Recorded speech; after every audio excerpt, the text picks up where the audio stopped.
come along for the highs and the lows,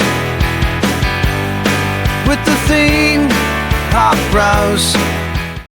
Hello, you're watching Theme Park Bros, and today we are going to be doing 10 tips for when you next visit Blackpool Pleasure Beach. So the first tip is ride Nickelodeon Street or Avalanche first, as they are two coasters that only run on one train and they're fairly good warm-up rides, plus they get very busy near the end and middle of the day. So if you do tip one of them off straight away, that will help you a lot.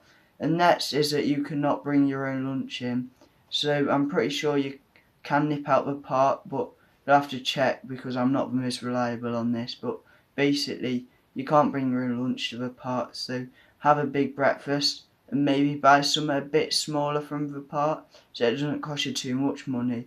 And the third tip is book over 14 days in advance so that you can get the best deal money wise, because if you show up at the day and pay, it's very expensive.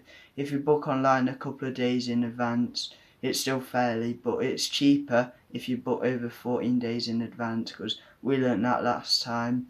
So that's a tip I'd definitely say is a useful one. And the next one is some rides have staggered opening times. So I can't remember all the opening times are out, but say one ride might open at 10:15, the other might open at 10:45. When I went, Valhalla opened at like 2 PM, so quite staggered opening times, but most rides open between 10 AM and 11.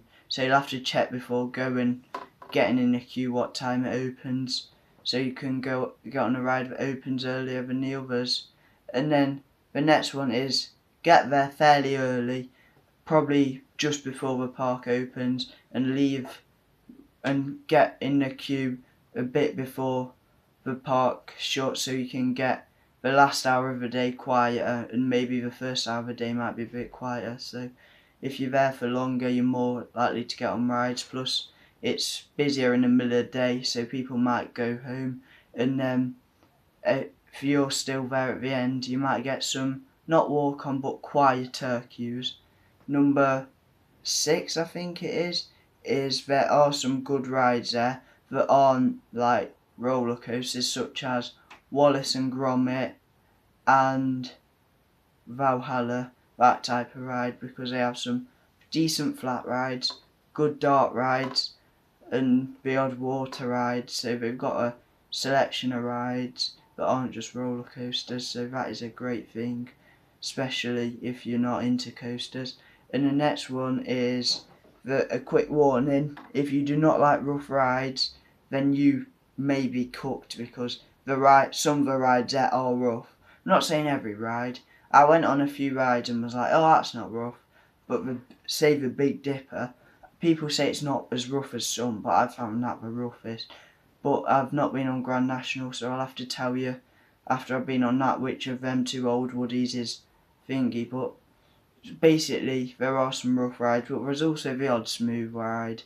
So I'm not saying don't go because some of the rides is rough, but it's certainly considering if you want to go on one of the rougher rides that you may need to brace a bit. And the next one is, if you visit on the weekend, make sure you visit on a Sunday, because Saturdays are like the kind of peak day out of the 7 days, because on Sundays people don't go because they have school the next day, work the next day, so that helps you a lot on going on Sundays instead of Saturdays, so you can get them quieter queues and it helps your day improve its quality.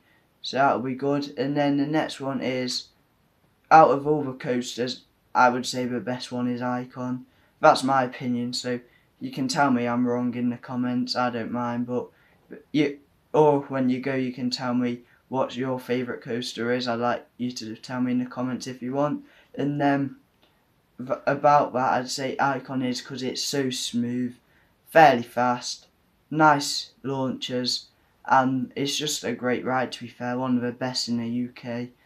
And even if you're a bit scared of coasters, it's not like that as intense as it looks. Quite a nice smooth ride, but it is a bit intense, not massively though. You'll be able to deal with it because it is a lot of fun.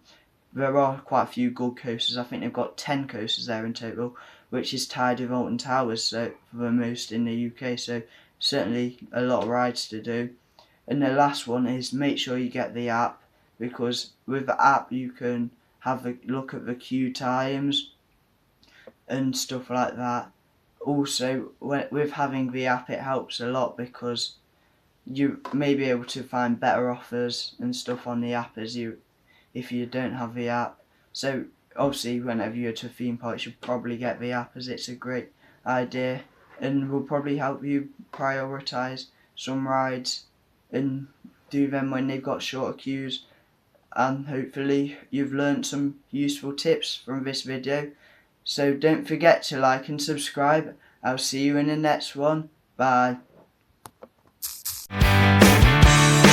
Come along for the highs and the lows